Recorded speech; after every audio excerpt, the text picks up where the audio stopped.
林浩接了個電話，就到了小廣場，順便打了電話給阿和。到村小廣場來看熱鬧。阿和壓根沒問看什麼，掛了電話就往小廣場跑。到了小廣場後，就見林浩正在和一個老爺子聊天，他湊到近前也不吭聲。阿浩，這咋又休息了呢？海上不是沒浪嗎？你是大忙人，要忙的事多，別讓他們歇太多，人都歇廢了。小九在船上聽話不聽話你就揍，你是他哥，放心的揍，你五叔啥也不會說的。四爺爺，你就放心吧，阿明好着呢，今天下午就出海了。林浩邊上沒有其他人，因為兩隻狗子像門神一樣，就這麼坐在他身邊兩側，一邊陪着老人家聊天，一邊看着村頭的方向。就見一輛警車往這邊駛來，沒一會便停在了村中間。警車來幹啥？那邊停的好像是從軍家裡吧，家裡挨偷了。就在大家猜測之際，不遠處有個婦人着急忙慌地跑過來。壞了，警察來抓人，從軍跟阿發好像犯事了。轟的一聲，大家議論得更熱鬧了。然後不知是誰帶頭，原本在小廣場的人全部開始往林從軍家的門口轉移。哥，是不是他們幹的？知道他問的是魚排的事，林浩微點頭。那他們得判了吧？涉案金額不小，就看他們認錯的態度積不積極了。積極的話，估計會少判個1-2年。兩人說着就跟着大部隊往林從軍家去。來到了門口，此刻自然是一番雞飛狗跳。到底是因為啥？不知道啊。此時有個老頭上前問了一句：同志，這到底是因為啥啊？鐘哥這會滿眼的血絲，但精神倒是亢奮着，看了眼問話的是個老頭，眼睛一掃，又看到人群邊上的林浩，見後者微微點頭，他這才大聲地說道：林從軍2人涉嫌買兇傷人，年30你們村主任林安國同志被打，有重大嫌疑是他們幕後指使。還有貴村還有一養殖戶魚苗被人惡意放跑，直接損失達2000萬元，有證據表明也是由他們指使。聽得此話，原本尚算安靜的現场再度議論了起来。這不可能吧？大國主任多好的一個人啊，為啥要打他？要真是這樣，那就是活該。2000萬的魚苗，那應該是2號的魚排吧？這兩家還真成了仇啊！就在眾人的議論聲中，林有發和林从軍被押了出来，兩人这回一臉的灰敗。林从軍抬頭在四處張望，林浩，你一定不得好！話還沒說完，就被鐘哥一聲大喝給壓住了。還敢廢話？因為林從軍這句話，村民們的目光又投向了林浩。你自己幹壞事，還想拉我哥？阿和大聲的爭辯，只是說到一半，被林浩制止了。他走到林從軍面前，語氣真摯的道：軍哥，你放心，要是你被冤枉的，我林浩毁家舍業也會幫你打贏官司的。說着還搓了一把臉，在裡面別急，等我的好消息。林從軍舌根都快咬碎了，林有發一直低着頭一聲不吭。聽到林浩這句話後，他再也忍不住抬起頭，回以一個怨毒的目光，惺惺作態了一番。林浩的目光看向所有村民，突然語氣一轉：當然，這事若真是你2位做的，我也不會善罷甘休。阿浩說的對，有仇得報嗎？爹被打了都不吭聲，那就是真慫了。看這慫樣，估計2人是沒跑了。大國主任多好一個人，你們是怎麼下得去手的？要知道大國主任是他倆打的，我們都不留他們到現在。林浩心中還挺欣慰的，至少老爹現在在村民的心目中威望那可不是一般的高。我們不會冤枉一個好人，同樣也不會放過一個壞人，這是我給鄉親們的承諾。鐘哥也表了一番態度，這才招呼下屬把人帶上車。林浩平淡地看了一眼，轉身走了。至於其他人，還都圍在兩家邊上指指點點，估計不到中午飯時是不會散了。剛走到大哥家門口，就見林平嘆了口氣迎上前：這是你伸頭幹啥啊？與其讓村民們亂猜，不如把事情挑明，明着告訴所有人，這事和我們有關係，但那也是姓林的自找的。林平沒怎麼明白，索性也不問了，岔開話題。下午出海，你真不跟着了？我這2天就得去京城，人員這塊把杜哥調到團結號上，跟貓哥換手，其他的不變就行。下午我來安排。兩兄弟又聊了幾句，才各自回了家。林浩剛到家沒一會，孫鎮長就過來了。沒等他迎過去，2隻狗子倒是先把路給攔了。阿呆阿瓜，退下！2隻狗子搖着尾巴回了窩。林浩趕忙上前：領導，你來也不提前打個電話。孫鎮長還有點餘悸未消。乖乖，這2隻狗看着真兇。說着又一指旁邊跟着的人：給你介紹一下，這位是沈導，省電視台的。快進家坐。剛到客廳坐下，外邊又傳來了汽車聲，這次是馮新華開車回來了。你先去叫嫂子過來，帶着華哥和表嫂去老宅收拾一下。將馮新華這邊簡單的安排一下，這才抱歉坐下給2人泡茶。要有事你就先忙。沒事，領導和沈導來這是幹什麼的？上次虎鯨攻擊人就是沈導排到的。林浩輕哦一聲看向沈成丁：現場到底啥情況？沈成丁面露為難，林浩笑了笑。沈導為難就不必說了。其實也沒啥，上邊只是叫我不要擴散恐慌情緒，當時也就是巧了。簡明扼要的將事情給說了一通。那個五條真瘋了，他那樣子不像是假的。林浩沉吟了片刻，主動岔開話題。領導，這次來有什麼指示？沈導想拍一部紀錄片，記錄漁民生活的，想着跟你們的船出海幾天，你看好安排嗎？沈成丁接話，又詳細的把自己的策劃給說了。林浩眉頭微皺，他可不想在鏡頭下展示，讓大家以為漁民都是在撿錢，不說怕競爭啥的，他倒是擔心把不少人帶偏了。阿浩，有困難嗎？領導，我的船估計現在已經離港了，而且我2艘船員全超標，再多就違反規定了。見他拒絕，孫鎮長有些愕然，不過他也沒好說什麼，看向沈成丁道：每艘船上的人員是有硬性規定的，超標將面臨着很重的處罰，要不我們再想想其他辦法。沈導，我剛聽了你的企劃案，我覺得吧，可以拍得更有烟火气一點。哦，林總對節目策劃還懂呢。被林浩絕，現在見對方又要對自己的企劃案指手畫腳，沈成丁的語氣多少帶着一點不爽。林浩溫和一笑：其實只拍漁民的辛苦，我覺得有些枯燥。漁民補的是什麼？說白了是1日3餐，所以我覺得我們的節目可以和吃聯繫到一起。沈成丁愣了愣，好像感覺受到了一點啟發，又抓不住。林總，能細說說嗎？我覺得我們的第1季可以叫大海的味道，就拍漁民是如何捕魚的，接着再拍這些。第1季如果效果還不錯，咱還能拍第2部大山的味道，反正按這個思路擴散。沈成丁目光怔怔地看着他，好一會猛地一拍大腿起身，一把抓住他的手握住。林总，你是個天才啊，這個好，比我策劃的有看點。之前不願意讓他登船的一點不快，瞬間煙消雲散。沈成丁要第一時間回台裡，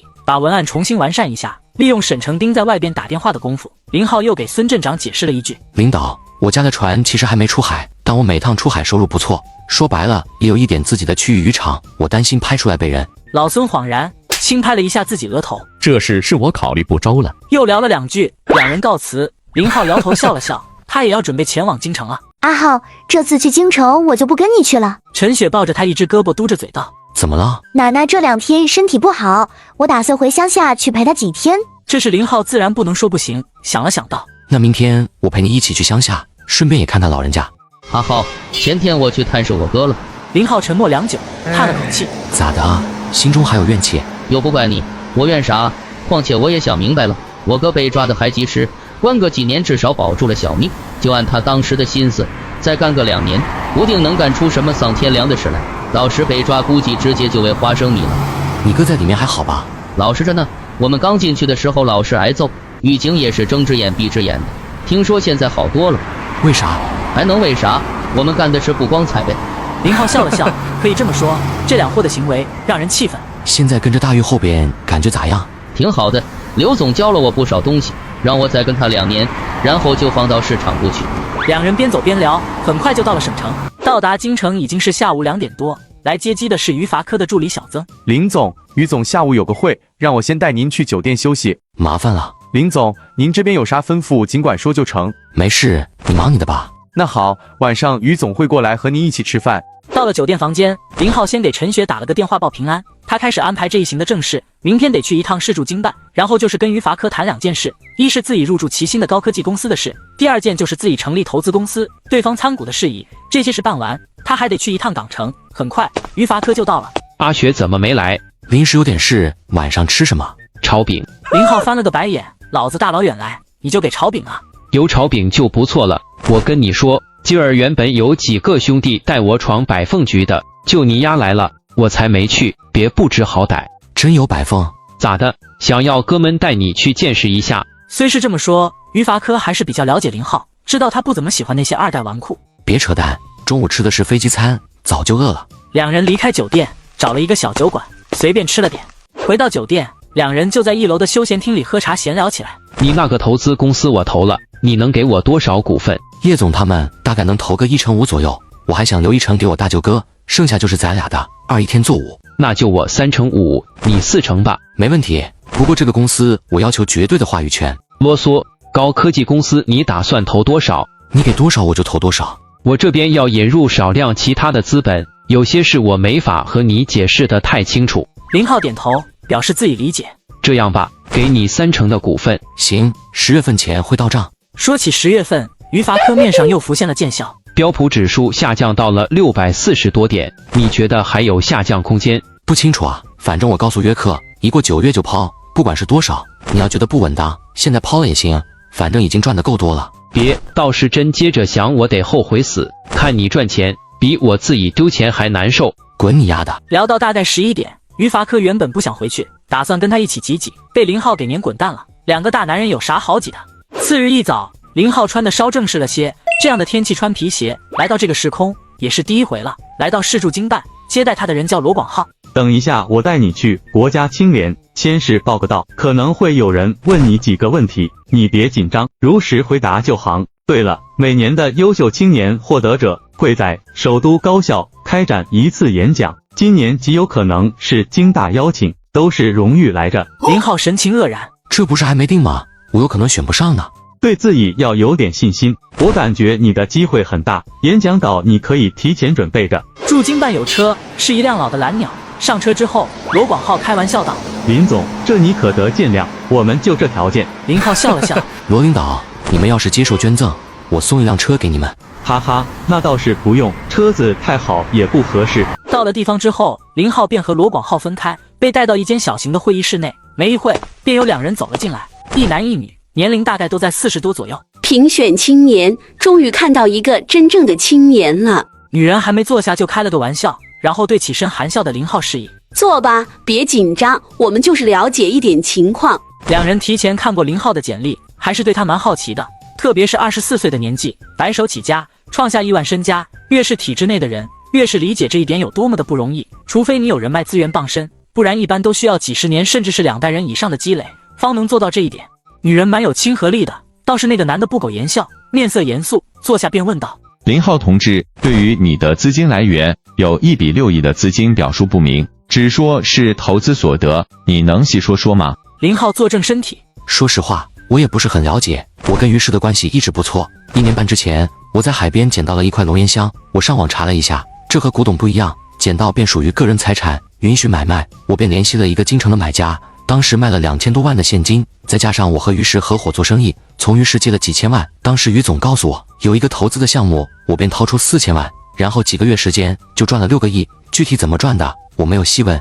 如果組織上有需要，過後我問完之後再寫個細節報告也行。兩人微微點頭，也明白了。看來林浩能走到今天這步，是有於氏這樣的大資本扶持。女人含笑，手在桌面上輕敲了一下：“不用那麼麻煩，我們只是簡單了解一下。對了，你最近在讀什麼書？”這個話題轉得有點突兀，好在林浩一直很放鬆，幾乎沒怎麼考慮，便回道：“其實我是一個漁民，沒太多的時間看書，倒是剛看完海明威的《老人與海》，還有我本身是路遙先生的粉絲。”問題不少，而且五花八門的，從看書又回到了接下來工作上的打算，然後又轉換到家庭的一些情況。大概40分鐘之後，問題才結束。至於2個問話人的感官怎麼樣，他也不是過於在乎。說白了，這個評選上或者被刷，對他本人來講幾乎沒什麼影響。倒是評選上之後，他還會多一些繁瑣的事。其實兩人並不知道，兩人走了之後，問問題的兩人也起了一些爭論。自我意識中奉獻的太少，年紀太輕，對黨性、信念理解的不夠深刻，而且身上利益的味道過重。這是問話男人對他的評價，還算是婉轉的，沒有直言一身的銅臭味。女人倒是表達了不同的觀念。年輕人很真實，從不粉飾自己的過失和成績，這一點極為難得。看重利益，但又明白自己為何賺錢，從一下子捐款1億多就足以證明。況且他身上沒有那些有才氣就漂浮的毛病，依舊堅守着自己的本職工作，這一點很不容易。見男人還要反駁，女人再度道：“我們不能以體制內的態度來要求一個24歲白手起家的億萬富豪。”男人還想再說什麼，但被這句話說的意識不知怎麼說了，許久才微微點頭：“你說的有一定道理。”在駐京辦混了一頓食堂午餐，林浩這才離開回了酒店。接下來2天，他也沒有閒着，一直在和於氏的幾個律師就合同條款拉扯着，摳字眼摳的腦袋大。當然，他也委托了律所，專業的事交給專業的人。雖然他對於伐科100%信任，但他不相信阿珂的這幫下屬，萬一給自己埋了雷怎麼辦？2天內，關於2家公司的合同全部簽署，上面寫的資金到位時間全部是10月15日前，等於說，要是標普最終賺不到錢，他就啥也做不了。你丫倒是會在後邊躲清閒。合同談妥，於伐科這才露面。你又不是京城人，別動不動你丫的。於伐科沒好氣地對了一句，兩人都明白，在真正的合作上，兩人有一人不露面才是最好的，把情谊和生意稍稍分得清楚些，对雙方以後都有利。港城那邊聯繫的怎麼樣了？後天我們去，等下你把身份證給小曾，幫你訂機票，走吧，晚上吃大餐。所謂的大餐，就是兩人熟悉的湘菜館子。第二天，林浩參與了研發團隊的討論會，足足7個小時的會議，開得他頭昏腦脹，還不如在船上跟着打魚自在。會議結束，他又接到了姜文的電話，知道他在京城，這貨非說要招待一下，結果剛見面就開始要錢。阿呸，林總，我這劇本弄好了，錢到位就能拍。林浩接過劇本看了眼，與自己印象中的並無區別。行吧，只有1個億，多1毛錢都沒有。他可是知道這貨浪得很。夠了，明年底上映，你看行不？其他的你做主。晚飯過後，答應他過幾天前會到位。至於製片人於法科老婆倒是有想法，打算從事這一塊，到時不行讓他來負責，說不準阿珂還能幫着投一點。這不算是坑兄弟，這部電影只要拍出前一世的水準，不說賺錢，虧肯定是虧不了的。翌日清早，2輛車出發前往機場，除了於法科的助理，還帶了3個保鏢。也就3個小時左右，飛機便停在了港城國際機場。他們出了航站樓，來接機的是1男1女2個人，乃是於氏在這邊分公司的負責人。這位是林總。林總好。於法科給兩邊做了介紹，男的叫秦月，女的叫李如麗，其中女的是港城本地人，而姓秦的則是內陸省份調過來的。車上，李如麗匯報着情況。余總已經聯繫了趙氏船業，對方邀請你明晚一起食飯。可以。對了，順便給我挑選一個合適的禮物。以前來過嗎？酒店套房內，於法科看着林浩在泡茶，他搖頭嘆了口氣。我真搞不懂你們南方人怎麼就那麼愛好茶。你們京城人不也一樣，精品高碎，喝得一身勁。林浩對了一句，這才回復他之前的問題。我還真是第一次來港城。事實自然不是第一次，曾經跟團來過。對於港城的感覺就是路窄，還有不准在酒店房間裡抽煙。不過他們這次住的是5星級酒店，看於法科在那吞雲吐霧，估計是不會有事。忙了大半年，這次過來我們好好放鬆一下。林浩不置可否。趙家你熟嗎？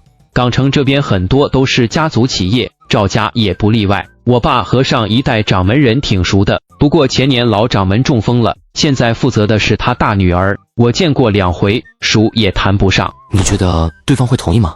小事來着，你就放心吧。我說了，咱倆這次來就是玩。林浩翻了個白眼，還不如跟船出海打魚呢。你個土鳖，天天就知道打魚。你個騷貨，天天就知道玩。兩人互損了2句，隨即哈哈大笑起來。於法科又獻寶似的從手機上調出一個號碼給林浩看。什麼？本地媽媽桑的，手下全是嫩模，各國的都有。我跟你說，特別是日本女孩，那服務沒得說，還有一些小演員。林浩直接轉身，走吧，吃飯。切，你丫的真沒意思。他們住的酒店就在海邊沒多遠，站在窗前就能看到遠處的維多利亞港，風景還是挺不錯的。於法科也就是嘴上功夫，或許林浩不跟着，他會安排調劑一下，但他知道自己這位好兄弟號稱道德君子，白璧無瑕的貨，所以晚上還是老實的睡覺。倒是林浩許久沒有陰陽調和，被於法科這貨說的有些躁動，晚上翻來覆去許久才入眠。清早他就起床，來到酒店的健身房擼鐵，揮發多餘的精力。白天的時間，於法科要去分公司看看情況，不知不覺就到了下午時，然後下樓坐車去赴晚宴。晚宴安排在中環的美心皇宮，算是港城比較有名的飯店，主打的是粵菜。飯店門口1男1女相迎，兩人的年齡差不多，應該都在30左右。於法科快走2步，不敢當，怎麼能讓2位趙總親自迎接？林浩一聽，原來是正主，看來對方蠻重視於法科的。經過一番介紹，林浩知道對方是姐弟倆，女的就是趙氏傳業現在的當家人趙世明，男的則是其弟弟趙世慶。於法科也將林浩介紹一番。我的合作夥伴，內地著名投資人林浩。原本以為是於法科的跟班，沒想到居然是於氏的合作夥伴，而且還是這麼年輕的。兩人自然就想到了內地紅牆裡的那些2代，把林浩也歸為了其中同類。趙世慶咧嘴一笑，我經常去內地的，前2年我還帶人去內蒙和黑龍江拍過紀錄片，我很喜歡少數民族文化。於法科則在旁邊補充道，趙總可是個武學高手，自幼習武。阿浩，有時間你們可以切磋一下。趙世慶一聽更為高興，這次更為仔細地打量了林浩一眼。你也習武？學過一點。哈哈，飯後找地方比劃一下。趙世明一直含笑看着3人的互動，此刻開口道，我們先進去坐下慢慢聊。走進飯店的包廂，客隨主便，自然由趙世明來安排點菜。林總，叫我阿浩吧，我朋友都這麼稱呼我。嘿，阿浩，你對我脾氣，老家哪裡的？閩省的。喲，閩粵是一家，這麼一算還真是自己人。林浩突然想到前世的一個段子，廣東人可是吃福建人的。他對趙世慶的感官不錯，沒有那些大少的架子，給人一種灑脫的感覺。於法科適時地把話題引到正事上。阿浩有點是想請趙總幫忙。趙世明疑惑的目光投向林浩，後者笑着道：我在加拿大買了一塊地淘金，1年產出也不少，我想借助貴司的航運業務，幫我把這批金子運回國內。有多少？1噸多的樣子。黃金？趙世慶瞪大眼，語帶驚色。趙世明同樣蠻吃驚的，至此他才真正相信眼面前的年輕人是有本事的，或者說有資本的。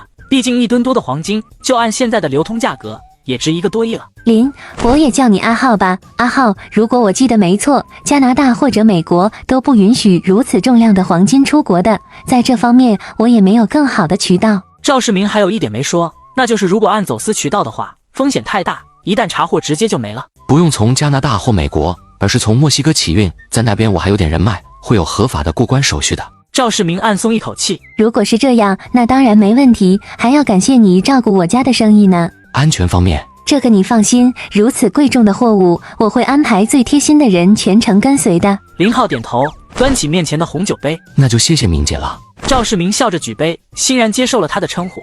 正式談完，而且結果不錯，兩邊也徹底的放鬆下來。趙世明問及於伐科打算待多久，於伐科也說了，這次來打算多玩幾天。阿弟，明天你陪着於總跟阿浩二位來，我們總要盡一下地主之誼的。行啊，明天一早你們等我，放心，我不睡懶覺的。趙世慶笑着道。晚餐很愉快的結束了，結果趙世慶非要接着林浩去比劃一下，妥妥一個舞痴。趙世明也笑着要跟一起，車上還不停地提醒着弟弟，下手一定要輕一些，不能把客人打傷了。幾人來到的是一家拳館，可以看到趙世明對這裡很熟，路過的人都會和他打招呼。這是我投資的。林浩打量着拳館，佔地約有150平的樣子，有2個拳台，旁邊還有一些輔助的訓練器材，如練拳速的反應球，還有沙袋之類。在旁邊的一個柱子上還貼着一個牌子，寫的是歡迎切磋。他笑了笑，要是把這貨帶到龍虎山見一見老道，估計這貨得當即磕頭拜師，攆都攆不走的那種。阿浩要帶護具嗎？林浩看了一眼工作人員拿來的護具，想了想摇頭道：慶哥，咱就隨便切磋2下，護具就算了。趙世慶更加的興奮，因為他也不喜歡護具，認為那玩意影響速度。聽到2人要對打，周邊的不少人也圍了過來。趙世明見2人赤手空拳的上去，頗為擔心的問向於伐科：不會有事吧？他自然是為林浩擔心，因為他知道自己弟弟還是很厲害的，不說打遍全港無敵手，但真正能在他手下討到便宜的還真不多。應該沒事，阿浩知道輕重的。此刻拳台上2人各自站立，趙世慶看林浩站姿隨意，後腳一蹬便前衝攻擊，看着威猛，實則也只用了5成力。林浩側身躲過的同時抬腿便絆，趙世慶反應也足夠迅速，前衝的同時居然還能跳躍躲避他的低掃，簡單的一招，2人也都對对方有了一些底，至少並不是花架子。這次沒有再謙讓，林浩主動發起了攻勢，他的招式飄逸，看着像是輕功拂面，並無絲毫的力道，但只有對戰的趙世慶能感受到每一擊所蘊含的力道有多大，讓他短時間居然有些疲於招架，更別提進攻了。對戰了約有3-4分鐘，趙世慶越打越是心驚，2條胳膊上的痛疼也越來越難忍受。他能感覺到林浩肯定沒發全力，看似是不停地在進攻，實則處處留有餘地。然而就在此時，林浩的拳風突然一變，靈動飄逸不見了，突然變得剛勁威猛起來，身體連挨了幾拳之後，趙世明快速後退拉開距離。林浩沒有窮追不虞，給了對方一絲喘息的機會，既然拳對不過，那就用腿。趙世慶這麼想着，便秀起了腿功，有點像跆拳道的路子。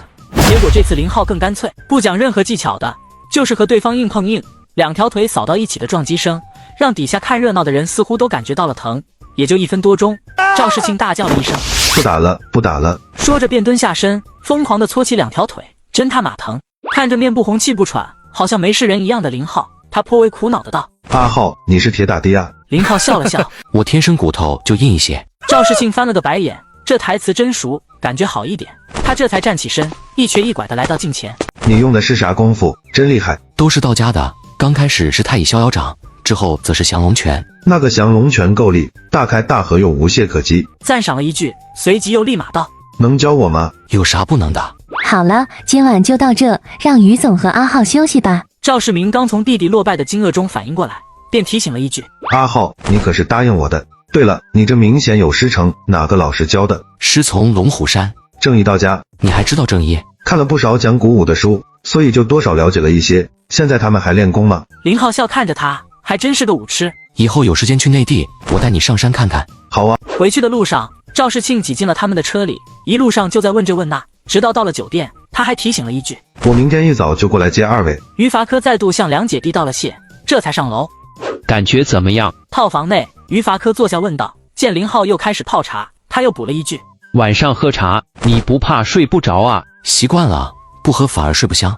这两姐弟挺有意思的，大姐沉穩，弟弟虽然爱玩，但和我想象的那些大少玩的又不同。趙世明还是很有能力的，趙氏的情況很複雜，幾經崩潰，上一代幾兄弟之間更是為了利益決裂。他接手時也算是一個爛攤子，這2、3年時間不僅整頓好了，而且還能保證每年盈利，殊為不易。又聊了一會，各自回房休息。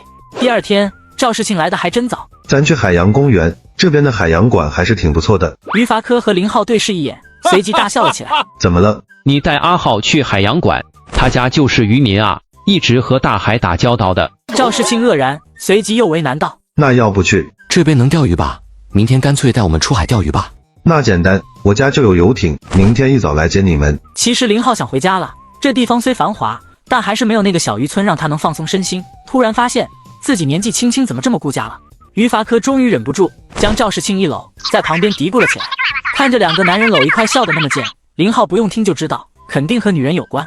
回到房間後，林浩忙着和陳雪視頻聊天。他發現自己在老家確實幫不上忙，竟勞煩姑姑了，而且奶奶的病也沒什麼大不了，他便回了家。兩人聊了1個多小時，在於伐科的不停催促下，兩人這才結束通話。出了房間沒好氣道：你又要幹嘛？無聊啊，要不咱倆去泡吧。陪着這貨去酒吧玩了一會，灌了一肚子啤酒，收了好幾個電話號碼，兩人這才回家睡覺。清早他起床時，愕然地發現於伐科已經洗漱完，正在等他。太陽打西邊出來了。阿慶說了，今天趕早出海，快點洗漱，我們不在酒店吃早餐，去遊艇上吃。他還沒洗漱完，便有人上樓叫他們。來人是趙世慶的司機，之前見過2回我家少爺在碼頭等2位，請2位見諒。港城是一個極開放的城市，同樣也是個極為保守的城市。比如說這些豪門大族的稱呼，又比如這幫富豪明面上就一個妻子，實則都會有所謂的小妾。再比如現在的港城女明星，他們的目標就是嫁入豪門。跟着司機來到碼頭，發現趙世慶好像和人發生了爭執。林浩走過去時，兩人還在爭吵。看趙世慶臉紅脖子粗的，顯然嘴上沒討到便宜。阿慶怎麼了？於伐科上前問道。結果趙世慶還未開口，另一邊的人倒是輕蔑一笑：大慶，你個衰仔，截了老子的樓，原來就是為了這2個大圈仔。林浩眉頭微皺，閩粵畢竟是交界，而且鄉音中很多音系相同，所以他不僅能聽懂粵語，而且也能說得不差。大圈仔這種稱呼是帶着一定的貶低意思。一般來說，港澳台等地把內陸過去的小混混才這麼稱呼。早先就有一個大圈幫，便是過來的內陸人抱團成立的幫派。看咩啊，丟你老母！見林浩望着自己，對方的嘴巴再度噴糞。林浩並不是不知輕重，看向趙世慶：這是誰家的？他爹娘沒有教他家教嗎？我不介意幫他爹娘教一下。對方看似莽夫，實則也有點小心機，目光看向趙世慶：衰仔，這人哪來的？趙世慶還沒來得及回復，於伐科便笑眯眯的道：京城，有海子的那個京城。對方雙眼同人猛地收縮，目光便不再看向於林兩人，再度對向趙世慶：衰仔，你截我的樓，這個梁子沒完。哼，你說怎麼辦？要不到我的武館裡，我給你個向我挑戰的機會。對方面上一黑，媽的，誰要跟你這個莽夫打擂？雙眼突然一亮，看你們這樣子，也是出海釣魚吧？揸就比一下，看哪艘船釣得多。賭了。趙世慶毫不猶豫的道：別急啊，既然是對賭，總得有點彩頭。輸了的話，不僅要讓出你門邊上的3個鈕。說着到這裡，又一指不遠處的海邊，還有遊艇怎麼樣？趙世慶聽到妞時，本能的就要答應，但聽到遊艇時，他露出了為難之色。這個遊艇可不是他的，也不是家裡企業的，而是自己的叔父私人所有。他叔父算是港城的風流人物之一，已經50多歲還沒有結婚，天天不是泡妞，就是在泡妞的路上。這艘遊艇可是他的心愛之物，花了2000多萬打造。昨晚還是大姐出面，叔父才同意借的。要是輸了，先不說對方會如何生氣，就是賠的話，也是一筆不小的開銷。雖說他們趙家是港城的老牌家族之一，但這些年外強中乾的厲害，姐姐夜以繼日的操勞，才讓局面好轉。自己幫不上什麼忙，可不能添亂。就在他為難之際，卻聽於伐科輕描淡寫的回復了一句：賭了。對方面上一喜，好，說着便掏出手機打起了電話。趙世慶心中暗嘆，不得已也只得掏出手機開始打電話。林浩等到對方掛斷，這才看向對方問道：先問一下，是論條算，還是論重量算，亦或是按價值？不必那麼麻煩，就按重量算就行。時間嘛，到下午的7點。兩邊打電話都是叫律師，畢竟是涉幾千萬的賭局，還是得正規些的。利用等人的功夫，林浩走到趙世慶的旁邊：我要回趟酒店拿點東西。反正還要等人，趙世慶輕點一下頭，又安排司機送他回酒店。回到酒店的房間，林浩從系統裡買了一支釣竿，等到再度回到碼頭時，發現只剩下自己這一邊的人了。來了，快點走吧。趙世慶催促道。他們人呢？已經走了，咱也得抓緊。于伐科看了一眼他提的釣竿包，你自己带了魚竿，我怎麼不知道？我還帶了漁網呢，啥都讓你知道。切土鱉，騷貨。兩人對視一眼，然後不約而同的輕切了一聲。剛剛的注意力全都在那幫人身上，此刻看着3個女人與自己一起上船，他這才打量了一眼。這一打量不得了，他居然發現了一個熟面孔。靠，這世界真小！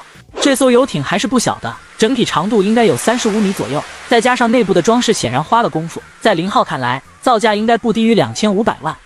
他對這艘船的興趣超過了旁邊3個此刻已脫了外套、穿着比基尼的女孩。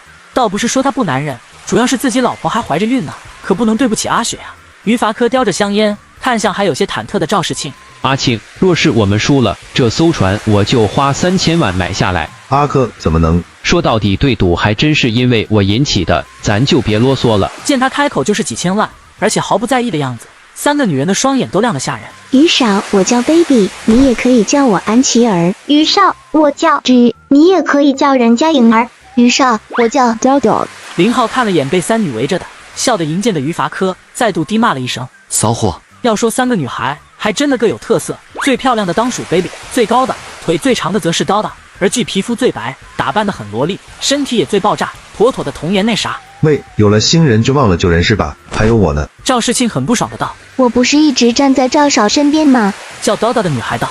趙世慶一指不遠處正在檢查魚竿的林浩。真正的林少在哪裡呢？他是在提醒3個姑娘，還有一個客人千萬別冷落了。3個姑娘訕笑了一下，但很明顯誰也不想離於伐科太遠，或者說相較林浩那乾淨的眼神，於伐科一身浪勁才符合他们心中對大少的印象。林浩沒管他們，走到舵室和舵手溝通了起來。給我試試。舵手有些為難，人家是客人不好拒絕，但這畢竟關乎到全船人的安全。放心，我就是漁民出身，家裡有幾艘船的。舵手只得讓開位置，小心翼翼地站在旁邊。林浩接過舵，看了一下儀表盤，又將油門加到最大試了試，隨即搖了搖頭。配備的是2台650馬力發動機，這樣的船馬力有點小了，最大航速連15節都上不去。他還知道現在同等體量的遊艇設計航速能達到25節，可見這艘遊艇有點落後了。舵手愣了愣，這才明白對方不僅懂，而且還是老手。搭配的是2台沃爾沃650馬力發動機，林少真的好眼力。他微微調了一下舵，又試駕了一會，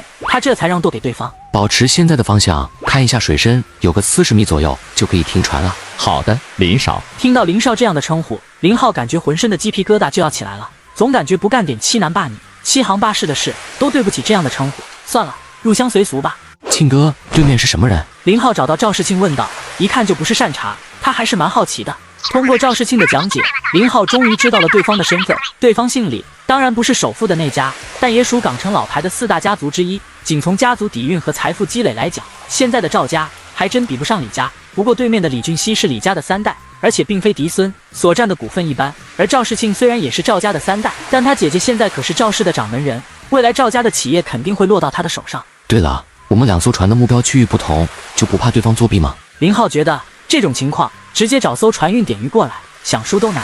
趙世慶一指船頭邊坐着的一人，那是他們的人，麗叔也去了他們的船上。林浩這才恍然，剛剛還以為是遊艇上的工作人員呢，原來雙方還都派了監督員啊。聊了一會，趙世慶指了指3個女孩，看中了哪個你先挑，不然都便宜阿克那個衰仔了。這幾天混得熟了，大家說話也變得極為隨意。我還是算了，家裡老婆懷孕了。趙世慶表情一愕，你比我和阿克都小，居然已經結婚了，幹啥結那麼早啊？人生少了很多樂趣的。其實他本想說結了婚偶爾玩玩也沒什麼的，但見林浩真的在這方面沒興趣，便沒有再勸，只是也沒和他再吹牛，畢竟和一個大男人在一起，還是比不上和軟妹子湊一起有意思。於伐科這會可是左擁右抱上下其手，惹得3個姑娘不時傳出嬌笑的聲音。又行駛了30分鐘左右，舵手告訴林浩，這裡的水深已經達到了要求，停船吧。林浩說着看了一眼海水，還好今天的海水不是過於清澈，太清的話也会影響魚口的。林浩來到船尾部，船頭與水面落差太高，抄魚都不好抄的，畢竟這不是那種真正的釣魚船，有專門的長竿掛鈎和抄網。趙世慶的魚餌倒是準備了不少，活蝦、小章魚，甚至是小螃蟹都有。他開始準備下竿，這會剛好在漲潮，流水有但不急。第一竿他掛的是小章魚，沒錯，他打算看能不能先搏雞尾大貨。開開始放線時，他喃喃地嘀咕着：“我可是花了5000功勳值，老夥計，今天你得給力些。”確定停船的於伐科和趙世慶倒也沒忘了正事，一人提着一個魚竿分列兩邊。這會的於伐科上身的 T 恤早脫了，只剩下來時穿的沙灘褲。他一邊放線釣魚，那個較巨的女孩手上還拿着防曬乳，在這貨的上身擦着。旁邊還有人擺過來一個小架子，上邊紅酒、水果皆有。另一個女孩則在餵他吃葡萄，別提有多愜意了。林浩很想拿着手機拍張照，然後發給孫穎莎，看這貨回京城後該怎麼解釋。趙世慶似乎是喜歡大長腿，所以他旁邊站着的是那個叫叨叨的女孩子。這裡的水深近40左右，這個深度蠻適合抽鐵板的。但林浩暫時還是採用船底釣的方式，釣了大概5分鐘，林浩的杆子終於有了動靜。深水區刺魚的動作一定要猛，因為魚線過長，再加上水壓的原因，如果採用淡水那種刺魚方式，那麼脫鈎率會很高。等到一個大洞口，他猛地揚竿，隨即便開始瘋狂的收線。從吃口和發力的方式來看，不像是熟知的雕刻類，更不像石斑，倒有點像石雕的口。我去，你这速度也太快了！趙世慶大喜，雖說有於伐科給兜底，但就看李俊熙那囂張勁，輸了肯定會被奚落。於伐科端着紅酒杯，擺出了一個慶賀的動作，引得旁邊2個妹子一陣的尖叫。林浩那個氣啊，魚我釣的，逼全讓你裝了。不過無所謂，今天他這麼大費周章，倒不是因為那賭注，也不在乎3個女人的歸屬，只因剛開始李俊熙那小子罵了他一句，沒錯，他就是這麼小氣，所以他才會不惜花費功勳值，重新買了一支新魚竿，就是要好好發揮，教一教那孫子做人。系統的桿子，系統的線，再加上系統改造的身體，所以這回他壓根不知道什麼叫溜魚，直接猛拔就行，也不管魚拉上來會不會脹肚，脹肚只影響價值，又不影響重量。沒一會，魚被拉出水，居然是一尾3斤多的正三刀。看到是這魚，趙世慶不淡定地驚呼起來：“哇，3刀魚來着，很貴的咩，1兩至少上百塊了。”港城這邊很有意思，他們計算東西的說法很多與內地不同，比如說他們的房子是論尺賣的。經常看電視聽到1000尺豪宅，以為很厲害，一換算，錘子才92個平方。在國內你要說100平的豪宅，會笑掉人大牙。而他們所說的兩，跟內地也不同，他們還是採用司馬金制，1斤等於16兩和605克，1兩就是37克多點。不少內地人第一次到港城買黃金，聽說1兩黃金很便宜，就大買特買，結果回家一稱，發現重量不夠，就是此原因所致。林浩倒是很平靜，快速將魚解了扔向一邊，接着再次掛。等鈎放下水後，他正要拿毛巾擦手，下一刻一條毛巾就遞了過來，他愣了愣接過，謝謝。我給你倒杯酒吧。不用，我喝茶。對方一怔，然後還真叫人幫忙端來了一個小茶几，就在他身邊坐下給他泡起茶來。你不用管我，照顧好於少就行。林浩笑了笑，索性來一記狠的。林浩笑了笑，索性來一記狠的。我就是一個窮屌絲來着。對方大概明白了屌絲是啥意思，掩嘴輕笑了一下。林少真會開玩笑，於少可是說了，你去年隨便捐個款就是1個多億。林浩面上一黑，你這丫的玩就玩，透老子的底幹啥呀？他扭頭仔細打量了一下這姑娘，妝化的有點濃，膚色也沒曾經在電視上看的那麼白，但確實挺漂亮。你現在的主業是什麼？模特和演員，下一步主要往演員方面發展。我剛聽於少說，您還投拍了電影，林少，你看我適合演電影嗎？說着，他還坐正了少許，刻意的挺了挺胸。林浩心中暗罵阿珂，面上倒是帶着淡淡的笑意。可以，你肯定會紅的。哇，有您這句話，我就更有信心了。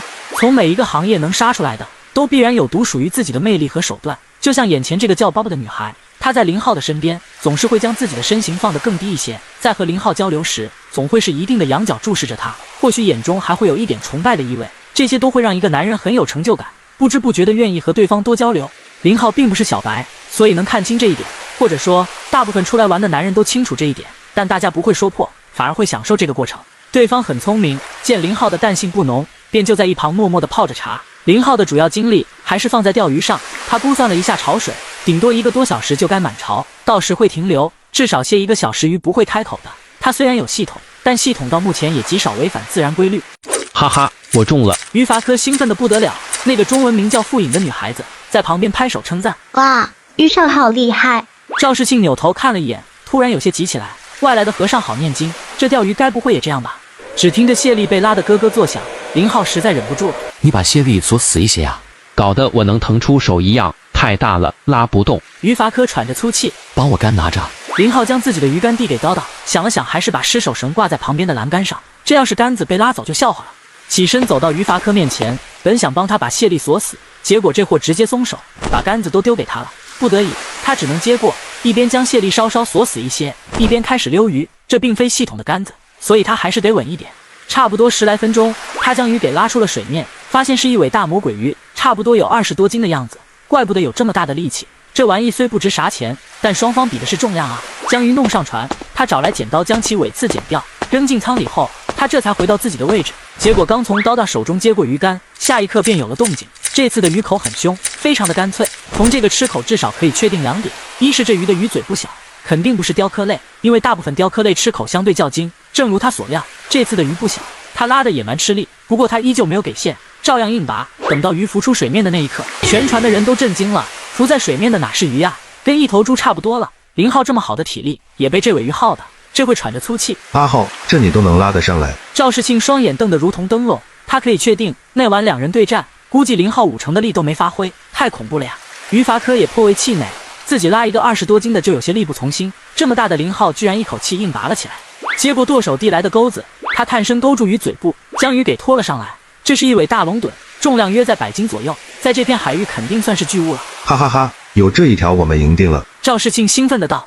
林浩倒沒有那麼樂觀，從李俊熙提出賭約開始，他就覺得對方肯定會有後手。至於是什麼，因為2艘船有交叉的眼線，一時他也想不出來。可惜這裡的水域離家太遠，否則還能把胡子或者來福召集過來，就算不下黑手，能監督他們也是好的。別想得太樂觀，接着釣吧。等又一次把桿子下水，接過美女遞來的毛巾擦了手，對方又遞了一杯茶給他。您很在乎輸贏。高的感覺，3人中好像就林浩最在意輸贏。他很好奇，第一方面要說林浩不想讓自己的女人被搶也說不過去，因為他可以感覺到對方那種敬而遠之的態度，這也是他沒有拿對待其他大少的方法來對待林浩的原因，怕對方反感。另一方面要說林浩在乎錢，似乎輸贏也不用他掏賭注。看在對方服務周到的份上，林浩還是解釋了一句：第一，能贏為什麼要輸？其二，我這人心眼小，記仇，那個李俊熙罵過我，所以總要給他點顏色看看。您釣魚好厲害。我就是漁民啊，我家裡有幾艘船，我也要跟着出海的。呵呵，您真會開玩笑。林浩笑了笑，對方認為是玩笑，那就是玩笑吧。扭頭對着站在上邊舵室的舵手招了招手，等對方到面前，他才道：保持現在的方向，往前行駛1海里。又对另2個釣魚的道：收竿，咱換個釣位。等到船再一次停下，大家重新下鈎。這次趙世慶終於開張了，不過這貨也夠可憐的，居然只是一尾2斤左右的鸚哥魚。剛開始他還以為是青衣，興奮的不行，畢竟青衣在港城可是和3刀齊名的。結果在林浩的普及下，他才知道李鬼和李逵的區別。也行，反正又增加了2斤的勝算。趙世慶心態倒是不錯，估計是認定有那尾大龍躉已經是穩贏的局面了吧。林浩有些急了，因為趨近滿潮，差不多該沒流了。就在他打算通知大家收竿的時候，下一刻竿尖又是猛地一沉，他再度興奮地與魚捕鬥了起來。從魚的發力方式判斷，不像是石斑，因為石斑吃藤會往下垂直發力，想拉着魚線進洞，但這尾魚是平行發力，而且速度很快，倒是有點像金槍或者早先釣的黃尖的樣子。又是近20分鐘的拉扯，他這才將魚徹底制服。原來是一尾足有50-60斤的大章紅魚，同樣是好魚，次生極品來着。之前第一次跟着遠洋釣船出海時，他曾釣的一尾，當時就請全船人吃了，味道確實不差。紅球咩，又是好魚，阿浩你太厲害了。林浩也是第一次知道港城稱為紅球。將魚勾上來，扔到艙中，他將桿子收起，伸了個懶腰，甩了甩2隻胳膊，休息一會吧，沒流了，估計要等1個多小時。中午吃什麼？ BBQ， 我準備了食材，沒有主食，肉也能吃飽的。趙世慶回了句，然後朝舵手招了招手，讓對方將食材搬到這裡。準備的功夫，林浩來到了船頭，坐在甲板上，吹着海風，還別說，感覺真的不錯。可惜阿雪沒跟着。想游泳嗎？後邊一道女人的聲音響起，他沒有回去，只是緩緩地搖了搖頭。你不必管我，自己玩自己的就行。叨叨坐在了他的身邊。我們跟着上船就是陪你們玩的，或者說陪你们玩的。說完，他突然露出一個嫵媚的笑。阿麗就是趙家的親信，算是從小看着趙世慶長大的，對方對他也足夠的尊重，所以像如此大的賭約，他才會被安排到李俊熙的船上監督。不過此刻的他臉已經完全黑了。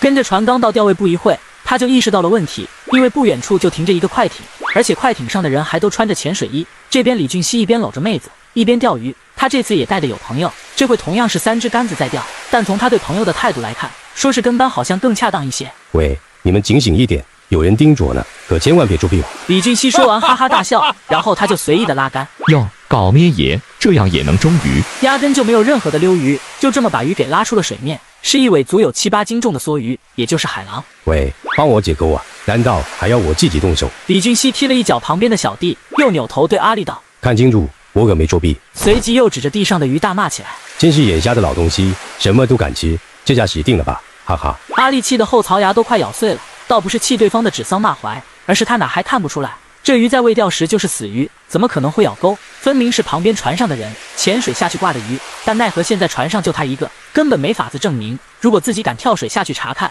以李俊熙的德性，說不準真會把船開走了，讓自己淹死。回去後告訴所有人是自己想不開跳的，全船都是他的人，自然是幫着他說話。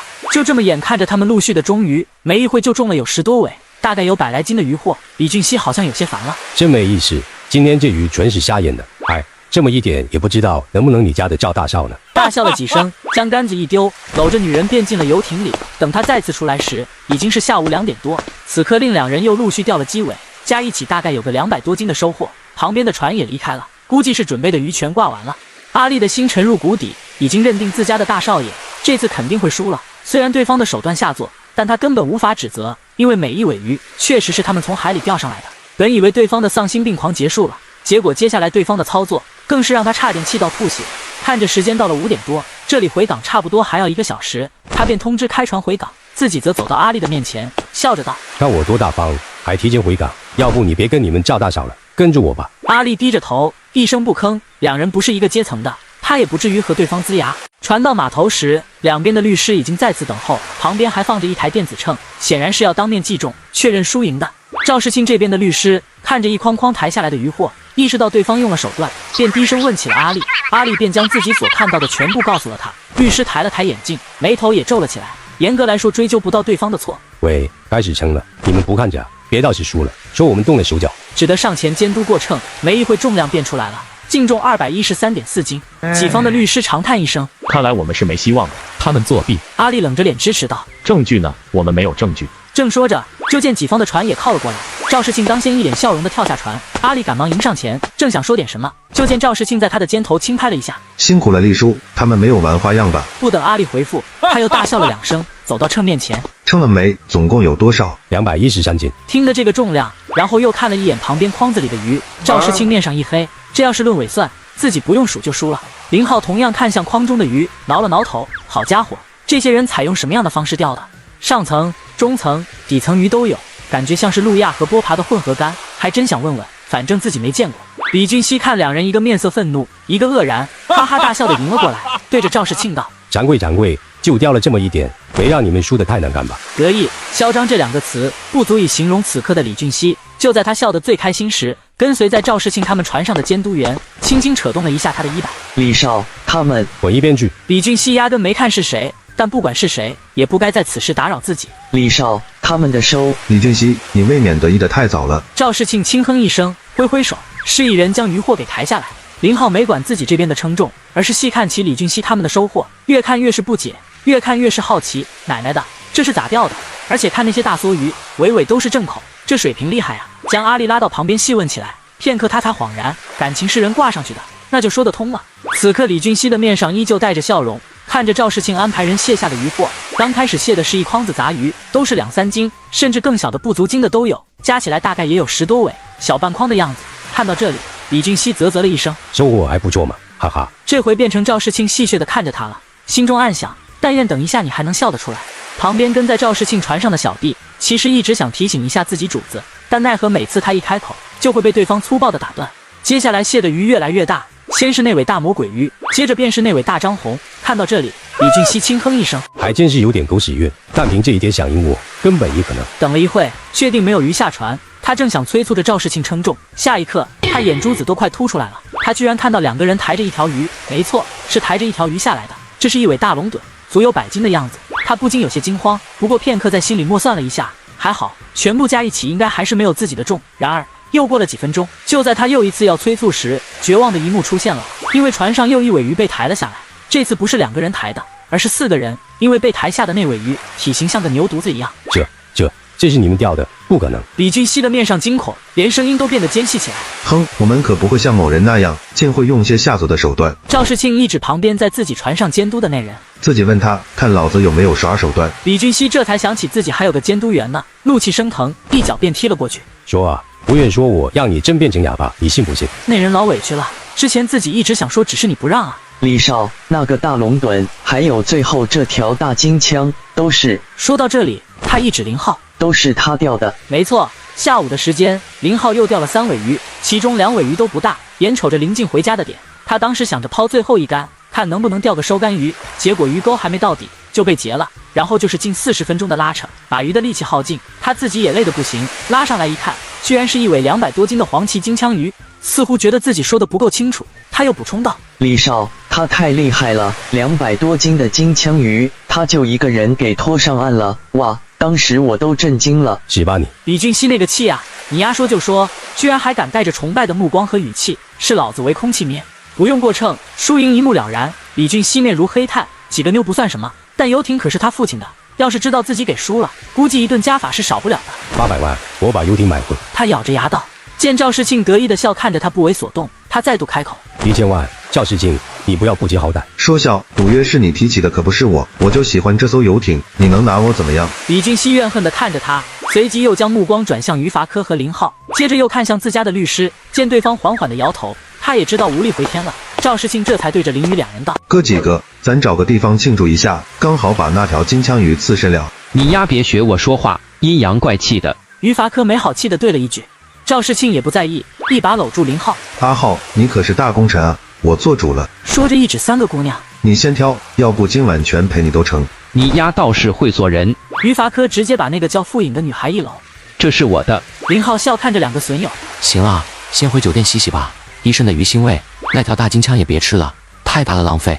張紅留着，口感也很不錯的，剩下的魚找人賣了吧。”趙世慶應了一聲，一指旁邊的遊艇對於法科道：“阿哥，上船前說好的，賭注你出，那贏的彩頭也該歸你。”於法科一指林浩：“你丫就是分不清大小王，誰贏的你不知道啊？遊艇歸阿浩了。”對，看我這腦子。林浩摸着下巴想了想，自己留着似乎也不錯。這艘遊艇明顯比趙世慶家的更先進些，要是能開回村裡，就算自己不用，到時租給村裡，帶着遊客出海玩也挺好的。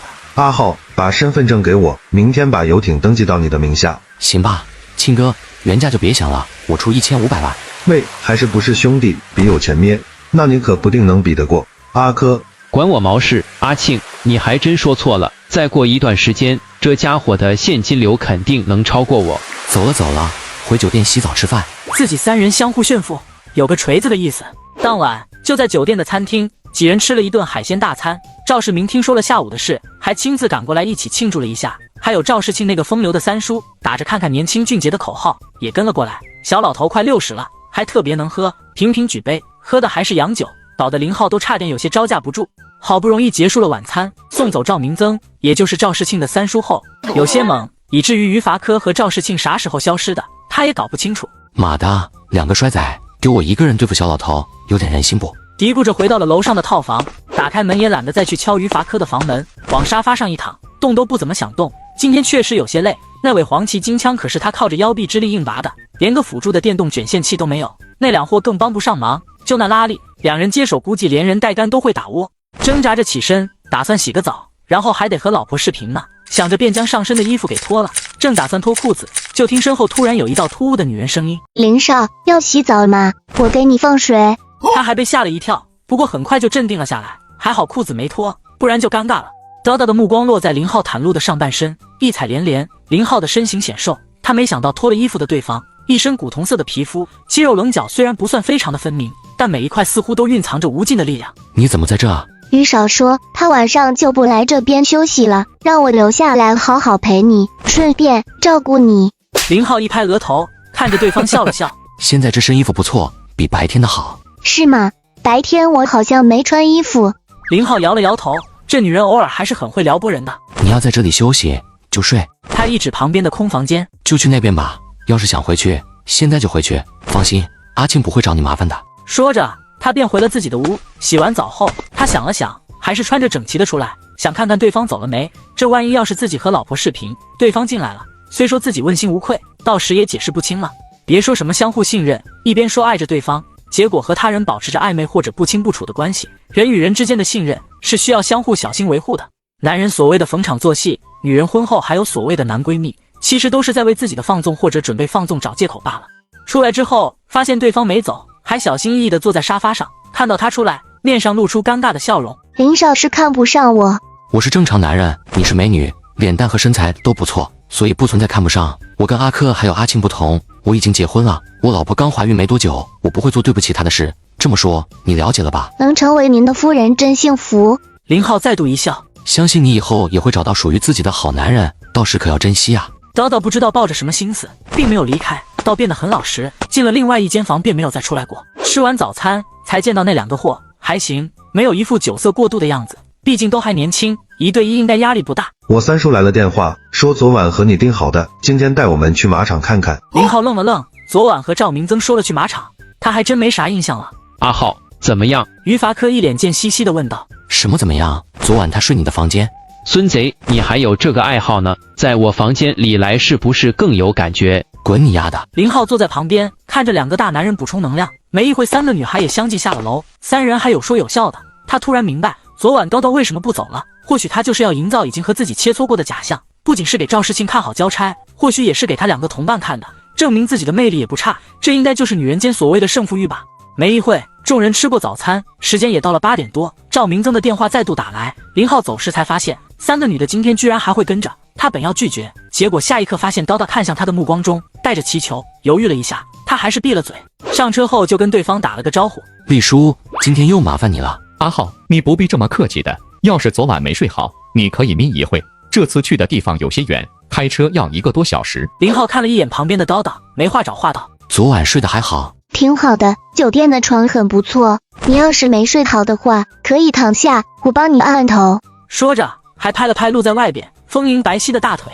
不用了。見他主動開口說話，叨叨可不會放過這個機會。剛剛謝謝你。林浩自然明白他謝的是什麼。沒事，說起來應該是我不識趣。叨叨捂嘴輕笑。你和我認識的所有有錢的年輕人都不一樣，因為我的每一分錢都是我自己辛苦賺來的。不說這個，港城賭馬合法嗎？在港城大部分賭博是違法的，但賽馬跟麻將例外。你沒賭過馬？沒有。賽馬場多嗎？不多，港城真正賽馬的場地就2個，一個是在跑馬地，離我們這蠻近的，但那邊一般只有晚上才會營業。我們現在要去的應該是沙田那邊的，白天也有賽事的。叨叨還想再說什麼，結果發現林浩的雙眼已經微閉了起來，他適時的閉了嘴。還真的蠻遠，開了1個多小時，近10點鐘才到。趙明增在門口等着他們，本以為身邊帶着妞跟着長輩並不好，結果到地方才發現這家伙更牛，左擁右抱，直接帶了2個。阿浩，過來，你小子我喜歡，既會說話，喝酒也乾脆。林浩笑着上前，阿叔，您這還真是寶刀不老啊。男人嘛，生活一世，唯美酒和美女不能辜負，這話是誰說的來着？這話他問向的是趙世慶，後者尷尬的撓頭，自己咋知道？李白說過差不多的。對了，還有成吉思汗也說過相近的話。林浩笑着回了一句：看看讓你多讀書咩，還是阿浩有學問。走吧，我們進去，今天阿叔帶着你們大殺四方。眾人正待進去，結果恰在此時，不遠處走過來了一撥人，雙方對視，皆是一愕。趙世慶笑着正想說點什麼，趙明增揮了揮手：阿慶，進去吧。沒成想李俊熙卻像是忘了昨天輸了的事，笑着迎了過來。曾叔先跟趙明增打了個招呼，然後又看向趙世慶：昨天沒盡興，今天我們等一下再賭一場如何？賭就賭，怕你不成。趙明增微微皺了皺眉，自己這陣兒還真沒法和侄女比，城府不深就罷了，還一點受不得雞。他本想說點什麼把此事繞過去，結果不等他開口，李俊熙倒是先看向他：晚輩之間鬧着玩，曾叔不會阻撓吧？一句話把他要說的話給封了口。走吧，我們一起進去。他只能先將人勸散了。恰在此時，原本跟在李俊熙身邊的一個年輕人突然走到了林浩的面前，立正，很正式的鞠了一躬。林浩先生您好。你認識我？林浩雙眼微眯，帶着一絲淡淡的笑容。請容許我自我介紹一下，我叫五條真二，看過林先生的照片。對了，之前我弟弟五條真三來貴國，還拜訪過您。小日本表面工作做得都不錯，就像現在面前的五條真二，李杰那是沒得說，面善心黑說的就是他。林浩愕然，沒想到在哪都能碰到五條家的人。哦，我和五條真三不熟，聽說他吃線了，有沒有好點？五條真二太陽穴邊的青筋明顯鼓了一下，不過轉瞬間面上又附上了和煦的笑容。有勞林先生惦記，已經好多了。兩人的對話看似有些不平等，而且五條真二把自己的姿態擺得很低，所以在外人看來就有點像主子訓奴才的樣子。原本好心情的李俊熙雖沒聽到兩人說的是什麼，但見此一幕，面上的笑容沒了，同時浮現了狐疑之色。昨晚他回家時忐忑的不行，生怕自己父親狂風暴雨的來一下，結果父親聽說自己把游艇輸了，也只是輕描淡寫的訓了2句，然後就安排給他一個新任務，就是陪好日本的友人。